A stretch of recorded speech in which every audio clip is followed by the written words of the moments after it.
Guys, आप सबका हमारे चैनल वन विजन साइंस में स्वागत है।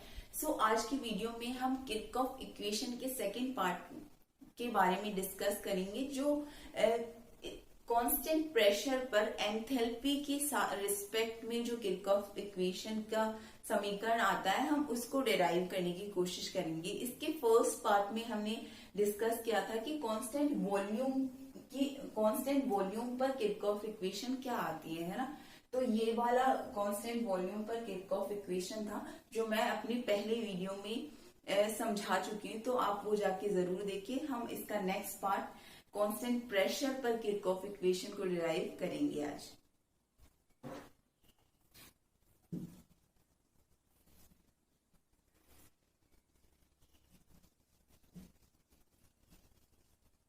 कांस्टेंट प्रेशर की जब हम बात करते हैं तो हम एंथैल्पी की बात करते हैं। जब हम कांस्टेंट वॉल्यूम की बात कर रहे थे तो हम टेम्परेचर की इंटरनल एनर्जी की बात कर रहे थे, टेम्परेचर की बात कर रहे थे। लेकिन जब आज हम कांस्टेंट प्रेशर की बात करेंगे और उसके रिस्पेक्ट में किरचॉफ इक्वेशन निकालेंगे, तो हम एंथैल्पी की चेंज की बात करेंगे कि एंथैल्पी में क्या परिवर्तन आता है, और उसके रिस्पेक्ट में ही हम क्या करेंगे, इस इक्वेशन को डिराइव करने की कोशिश करेंगे। तो ये तो फिक्स है कि अभिक्रिया ऊष्मा की टेम्परेचर के साथ परिवर्तन के संबंध को बताने के लिए किरचॉफ ने अपनी इक्वेशन दी। तो हम मान लेते हैं, हम एक अभिक्रिया लेते हैं, एक रिएक्शन लेते हैं जिसमें रिएक्टेंट हमारा ए है और वो किसमें चेंज हो रहा है, प्रोडक्ट में चेंज हो रहा है। ये क्या है, अभिकारक रिएक्टेंट जो प्रोडक्ट उत्पाद में चेंज हो रहा है। तो इस अभिक्रिया के लिए, ए से बी की रिएक्शन के लिए जो एंथैल्पी में परिवर्तन आता है, तो इस रिएक्शन के लिए एंथैल्पी में परिवर्तन की अगर हम बात करते हैं तो डेल एच, एंथैल्पी को हम यही लिखते हैं del H equals to H B, product की एंथैल्पी माइनस रिएक्टेंट क्या है, हमारा ए है, तो रिएक्टेंट की एंथैल्पी। ये क्या हो गया, एंथैल्पी में परिवर्तन।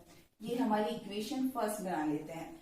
अब जब हम इक्वेशन फर्स्ट को कांस्टेंट प्रेशर पर टेम्परेचर के साथ डिफरेंशिएट करें या अवकलन करें इसका, तो समीकरण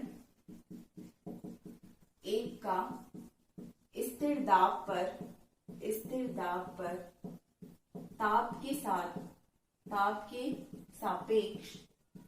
ताप के रिस्पेक्ट में अवकलन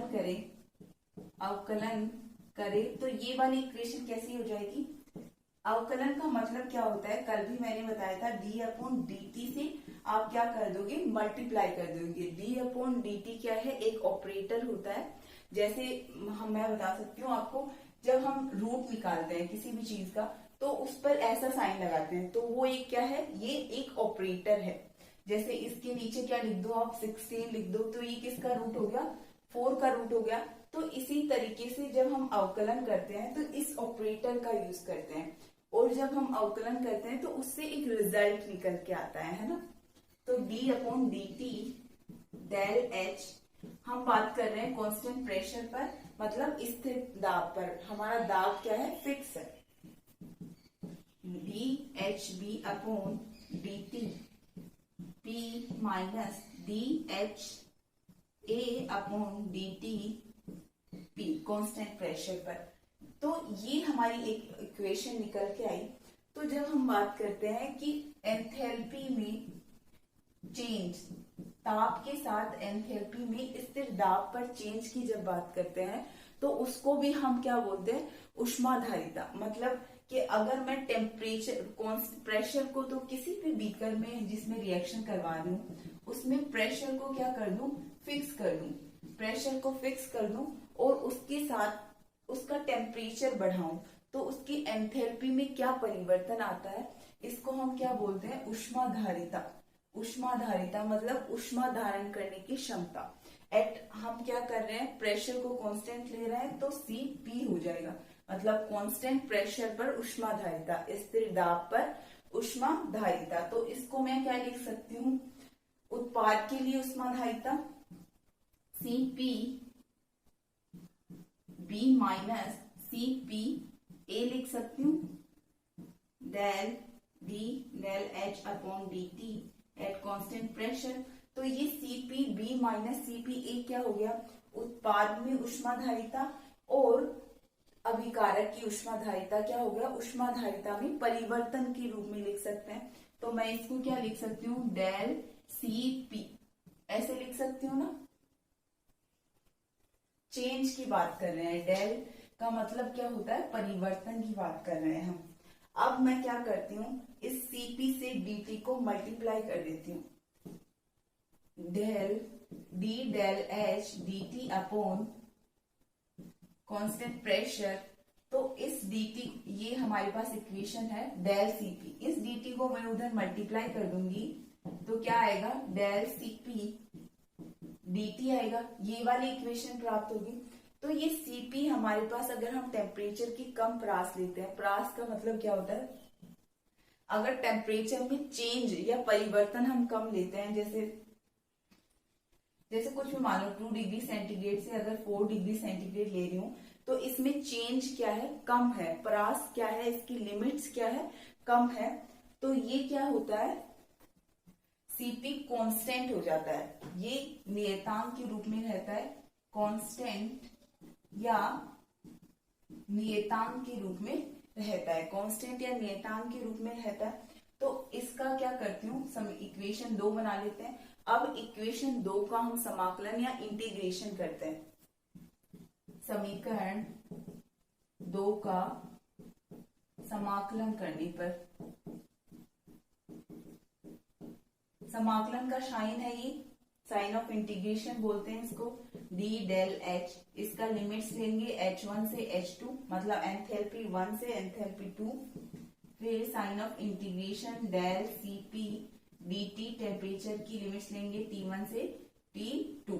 जब हम इंटीग्रेशन को सॉल्व करते हैं तो ये हमारी लिमिट्स है, तो इसकी जगह हम क्या लिखते हैं, upper limit minus lower limit, मतलब upper limit minus lower limit. तो इसकी अपर लिमिट, इस डेल h की जगह हमें h अपर लिमिट लिखना है और लोअर लिमिट लिखना है और d को हटा देना है। तो डेल अपर लिमिट क्या है, h2 माइनस लोअर लिमिट क्या है, डेल h1। इसी तरीके से ये तो कांस्टेंट था, इसको बाहर निकाल दो, कांस्टेंट हमेशा समाकलन में बाहर आ जाता है। अब इसकी लिमिट्स t की जगह क्या लिखेंगे, d को हटा देंगे, t की जगह t2 अपर लिमिट है और t1 लोअर लिमिट है। तो जो ये इक्वेशन हमारे पास निकल के आई, इसको इक्वेशन 3 नाम दे देती हूँ। इसी को हम बोलते हैं कि दाब की कम परास पर जो ये है वो किरचॉफ इक्वेशन है। मतलब अगर हम स्थिर दाब पर किरचॉफ इक्वेशन की बात करें तो उसका फॉर्मूला ये होगा। तो स्थिर दाब पर अभिक्रिया ऊष्मा में ताप के साथ, अभिक्रिया ऊष्मा में ताप के साथ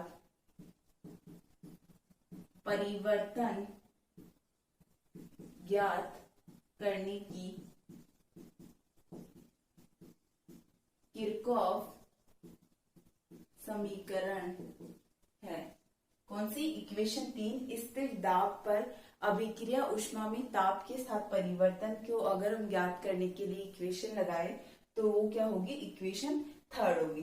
तो ये हमारे पास 2 इक्वेशन आ गई किरचॉफ की। किरचॉफ में एक तो स्थिर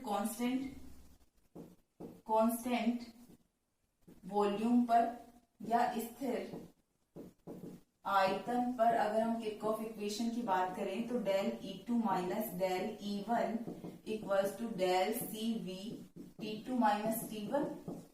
और अगर हम कांस्टेंट प्रेशर की साथ बात करें, मतलब स्थिर दाब पर किरचॉफ इक्वेशन की बात करें तो del H2 minus del H1 equals to del CP T2 minus T1। तो ये किरचॉफ की 2 इक्वेशंस है और इसका डेरिवेशन मैंने आपको समझा दिया है। आई होप आपको ये इक्वेशन पूरी समझ आई होगी। अगर समझ आई है तो प्लीज शेयर करें और मुझे सपोर्ट करें। Thank you guys.